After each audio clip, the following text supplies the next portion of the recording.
My name is Lisa Salazar and I live in Vancouver, British Columbia. When I began revealing to my family, my friends, and my clients and business associates that I was transgender, it came as a shock to everyone who knew me. I had done such a good job of suppressing and repressing my true identity that being transgender was the last thing anyone ever suspected. But I remember the coming out process and how it made me feel. It literally felt as if I was taking my clothes off in front of people, piece by piece. I felt exposed and I felt vulnerable with no place to hide. And it's probably the scariest thing I've ever done in my life. And it's a process that I had to repeat many times over, perhaps dozens, maybe even 100 times. I lost count. But knowing in advance that it would be important for me to share with people about the changes that were to come, for the fact is I wouldn't be transitioning for several months, almost 9 months after I began coming out to people. I nevertheless wanted to use my coming out as to help educate them and inform them about what it meant to be transgender. So in essence, that's what my letter became. It became a primer on what it meant to be transgender. But more importantly, it was also a very personal appeal for their acceptance. Now, compared to many transgender persons, I've been really fortunate. My family embraced me, and my friends and my clients offered their ongoing support, and that's how things started out for me. I'm so grateful, however, that my 3 adult sons chose to welcome me into their lives. For that, I'm very grateful. Now, I transitioned at a fairly late age, at the age of 57 in 2008. All my life I had struggled with this confusion about my gender, but I had no words for it. I couldn't understand why I felt the way I did. And like many people of my generation, it wasn't until I was almost 40 years old before I heard the word transgender. It's a word that only came to use in the late 1980s, early 1990s. And up to that point, all I could do and all I had done was spiritualize this condition, if you want to call it that. I had no language for it. So the word transgender finally gave me something that helped define, help identify some of the things that I had experienced. But it would be another 9 years before I would finally seek professional help. I went to the former Vancouver General Hospital's gender clinic, and I underwent 6 months of assessment, and I was diagnosed with acute gender dysphoria.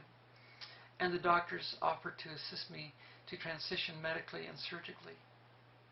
But I was not able to accept their recommendations at that time. I was not quite ready.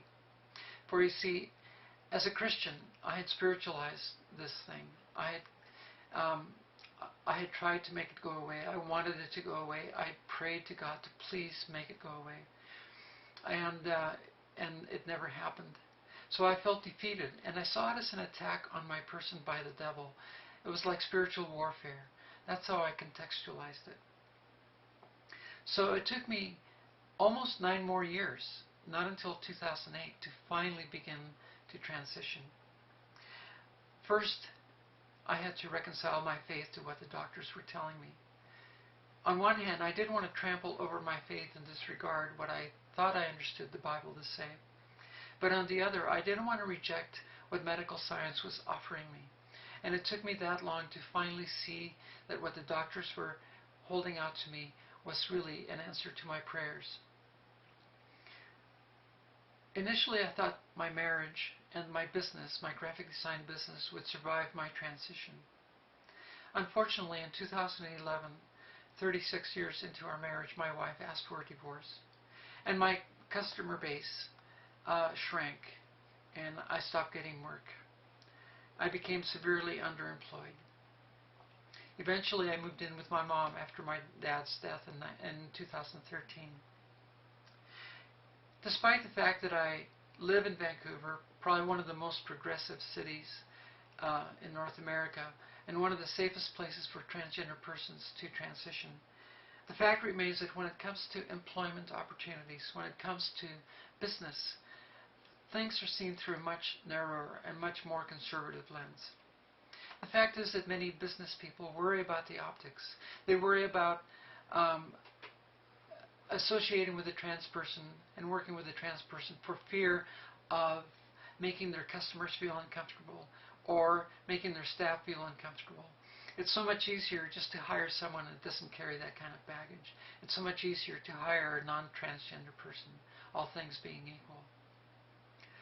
So that's what I discovered. I discovered that even in this very progressive city, that there is stigmatization, that it's systemic, and that we have a long ways to go. With all the free time that I seem to have in my hands, and wanting to be available to the trans community and their families to offer encouragement and spiritual support, I decided to go back to school, and I enrolled at Vancouver School of Theology, and I did a master's degree, which I just completed in May of 2015. A Master of Arts in Public and Pastoral Leadership, and as part of my degree, I did chaplaincy training at Vancouver General Hospital.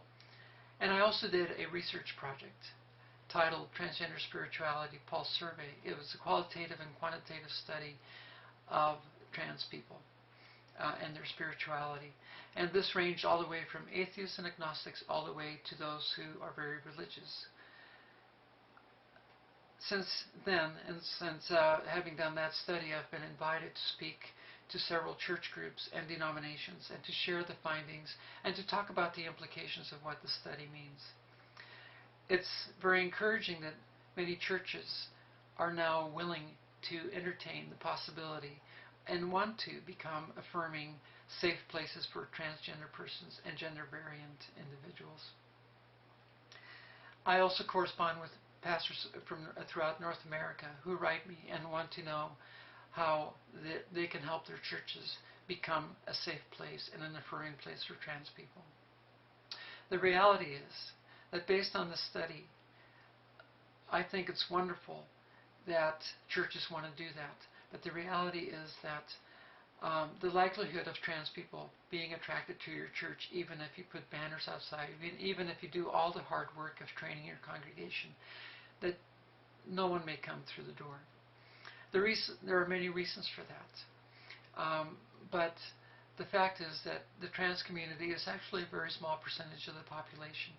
And when you consider that only 39% of trans people still claim to have a faith, a Christian faith, compared to 74 to 80% in the general population. And of that 39%, only 15% indicate that they are interested in church or community of faith involvement. It means that you would need to canvass approximately 10,000 people in the general population to find one transgender person who may want to come to church. But then you have to take into consideration all the different denominational flavors and styles of church.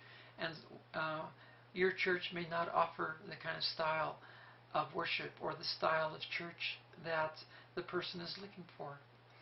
So the possibility or the likelihood of trans people coming through your doors just because you've become a trans-affirming church are very small. Does that mean that you shouldn't do anything about it? No, absolutely not. You should do everything possible to train your people, to work with your people, to do the hard work, do the workshops on transgender issues and competency. Not because of what you hope or might hope will happen inside the four walls of your church. Their motivation should be because of how your church, the 30 people, the 50, the 80, the 100, the 200, the 500, or the 1,000 people who belong to your church, how they will treat trans people outside of the church, in the community, in the neighborhoods.